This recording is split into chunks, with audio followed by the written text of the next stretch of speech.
weird commentary first thing in the morning is because I noticed that sometimes the iPad cuts me off when it's getting started to the live stream. So there's a method to the madness. There's also madness in the method, so we're not going to go there. I also tried to run my finger through my hair, and my hair went absolutely not. I did get to go to the gym today. And I went to the play last night. The play was phenomenal. I'm a huge Terry Pratchett fan. I've read a lot of his books. And pretty much the entire Discworld series, except for the Tiffany Aiken series, because I just can't bring myself to do that yet, because it was his last series. But the play was, oh my goodness. I made it a point to, to touch base with the major characters and tell them how much I loved their portrayal of these characters that I know and love that I grew up with. So, live theater. It's, I highly recommend it. Okay. But you're not here to hear about my theater experience. You're here for a new design for living. So a new design, let's do the housekeeping really quick so that I can get my brain going here. Although, like I said, did get to go to the gym this morning. So the housekeeping is just me reminding you, we are Creative Life Spiritual Center. Website is creativelife.org. Constant contact email, info@creativelife.org. Get you one email a week, tells you what's going on for the week and the month. The hot links are hot, so it'll take you right to the information or the person that can help you get it. Also, blind CC.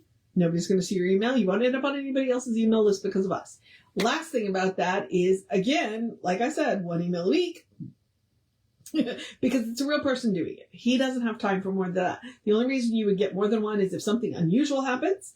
I will point out we live on the Gulf Coast and our weather is weird. Like today, it's white out. The fog is so thick. Like it is pea soup thick. Not that I've ever actually seen pea soup, so I don't know what that means. I don't know why I say it. I got it from Scooby-Doo, or any of the books that I've read, but the fog is very, very heavy today. It was a little scary this morning before the sun came up. And it wasn't much better after the sun came up because the clouds are still really heavy. So, all right. A new design for, social media. And I only mention them from the standpoint of we do not monetize them. We don't want to deal with the ads any more than you do. We are Creative Life Spiritual Center, Creative Life Spark, and I am the running Ryan across the social medias. We just ask that you go like, subscribe, follow, based on which platform you're on, and then engage with the individual post by reacting with the post, commenting on the post, sharing the posts. It bumps us in their algorithms, and let's be honest, that's the point of social media. Okay, so A New Design for Living was one of the last books produced by Ernest Holmes. It is... this is the process of science of mind. Okay? Yes, we are a religion, but we are a religion for government paperwork, pretty much, only. We are more like a philosophy, more like a way of life. And that is what A New Design for Living is. This is the process of science of mind. Ernest decided, you know what? We've talked enough theory. Let me show you step by step how to do this.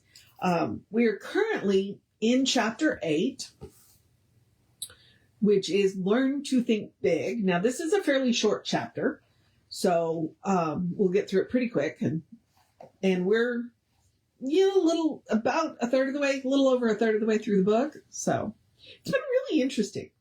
But like I said, we're in chapter 8, Learn to Think Big. And the article we are tackling today is The Need of Faith. Now, yesterday I mentioned, because I'm also reading the Borg book right now, because Jesse's getting ready to teach Bible wisdom. Apparently the definition for faith has changed, and he's using the new definition. Whereas the old definition of faith used to be the relationship between you and the divine. The new definition is accepting. It's more like belief, It's more like belief, and so it's interesting reading the Borg book, and then coming back and reading this. When I say the Borg book, I'm talking about reading the Bible for the first time. I'm only 2 chapters in, and I will admit chapter 2 was hard for me. Because there are a lot of things the Bible does not make me angry. What people do with the Bible, I get very angry about. So chapter 2 was really hard for me to read. Okay. But back to Ernest Holmes, New Design for Living, the need for faith, or the need of faith. The need of faith. This is the kind of faith that has been effective in all religious experiences. The faith that makes our thought creative of our good. The faith that makes prayers effective. This is the kind of faith we should seek to entertain. That is real to our thought, feeling, and imagination. Okay. And I think that's really important, that it's real to our thought, feeling, and imagination. Because when you are doing this kind of work, thought plus feeling, and you get to use your imagination. Not only are you are actively encouraged to use your imagination in Science of Mind. Imagine what it would feel like. Imagine what your life would be like if it was like this, and then embody that. Okay? This faith, some people seem to have naturally a pure intuitive knowing. For others, it comes through a development of some religious or spiritual conviction. Okay, so maybe, some people seem to have naturally a pure intuitive knowing. So that might be the original definition of faith. And maybe he's leaning into the second definition of faith in that other line, where for others, it comes through a development of some religious or spiritual conviction, that belief. Okay, I can buy this. In any case, it should be our purpose to discover the law underlying such faith. And if we can come definitely to see that faith is really a certain mental attitude, why then should we not learn to acquire this attitude independent of any circumstance or situation and exercise it so completely that it will bring fulfillment into our lives? And that's a really important statement, exercise. Because you can think of faith and belief in that manner like muscles. That we want to exercise. The more we exercise them, the stronger they get. Even if you are dealing with somebody with that intuitive faith, and I might argue that I have that intuitive faith from the standpoint of when they tried to teach me religion, I kind of looked at them and went, yeah, no, I don't believe that this is how this works. So I had an intuitive knowing about God, that the religions that they tried to teach me as a child didn't support. And I did not allow them to teach me what I couldn't buy into. And then I found a system and a tradition that supported that. So, but it's still, I still exercise it every day for the benefit of. Like daily regular exercise keeps everything, it keeps your body in tune and toned and kind of working better. Well, the same thing with spiritual practice. You might as well exercise it. Okay. All right. To have faith in a power greater than we are, faith in its action as law, faith in our ability to use it is not unique.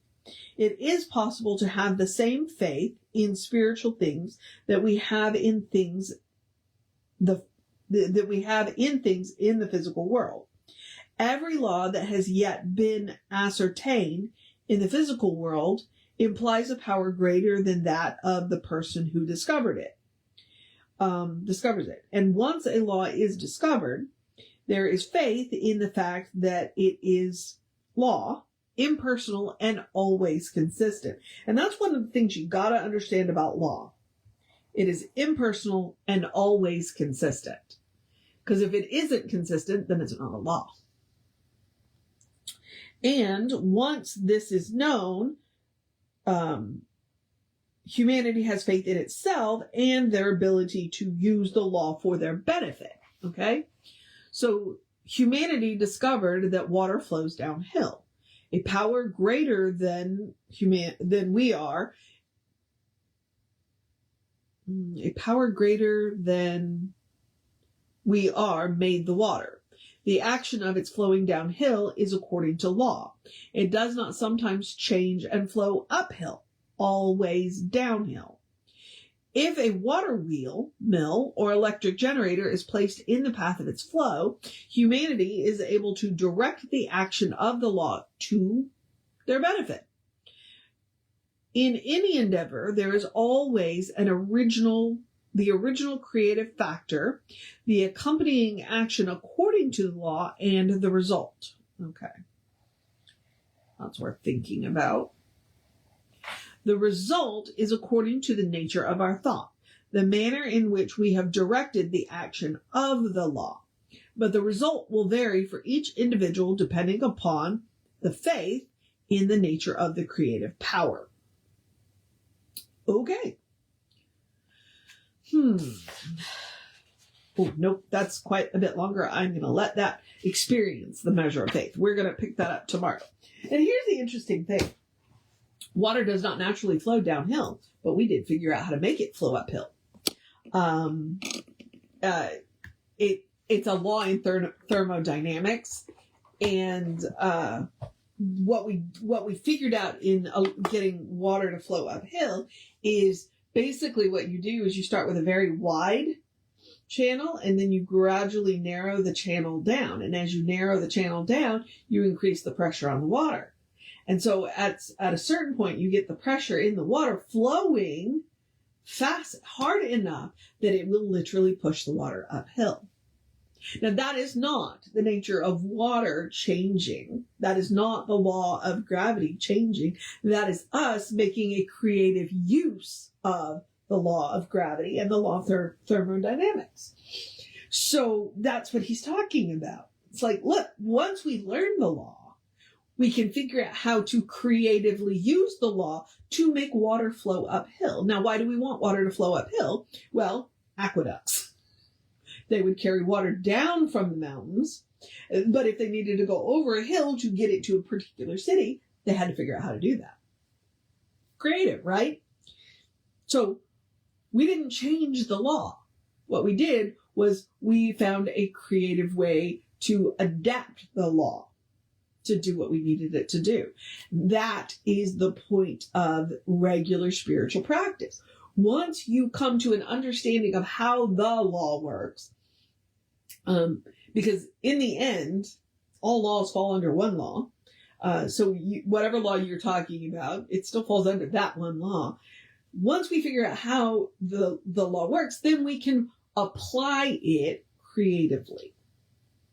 And the only way to apply it creatively is to understand it, and the only way to understand it is to exercise regularly in what we know about it, to use it. That is the point of regular daily spiritual practice. So, think big, and the need of faith. And all faith is belief.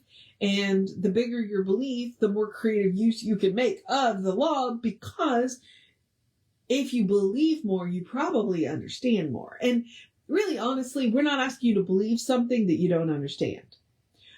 We are asking you to understand what you believe. And that is a very big difference. That's why we don't teach you what to believe, we teach you how. What you believe is between you and the divine. Okay? We want you to understand what you believe. And from there, you can make amazing uses of that faith. All right. I'm going to move on to the process of my day. And we are going to get to learn more about Sarah Flowers, which I'm excited about because it's been an interesting series so far. Oh, that reminds me, I need to do that post. Okay. So, I'm going to now encourage you. Wait, hang on. I heard that hitch in my voice.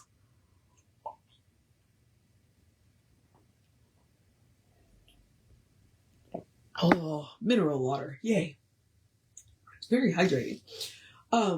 Now I'm going to encourage you to have a great day, a wondrous day, a fantastic day, a magical day, an enchanted day, a wonderful day, an awesome day, an amazing day, a take care of yourself day, a go enjoy the fog day, but be careful in the fog day, a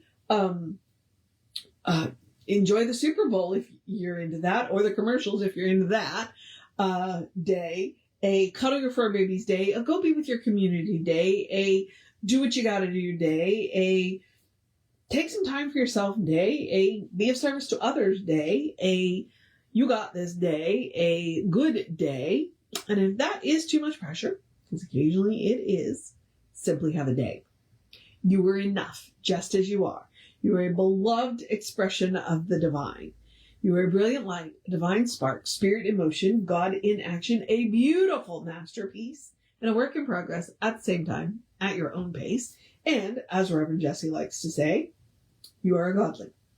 So explore the truth of your being. Get to know who the divine knows you to be. Because the divine knows you to be good. And from there, anything's possible.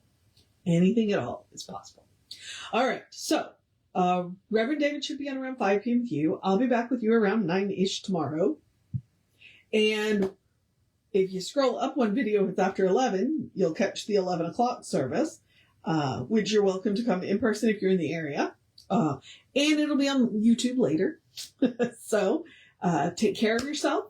Know that you are loved. And I will see you next time.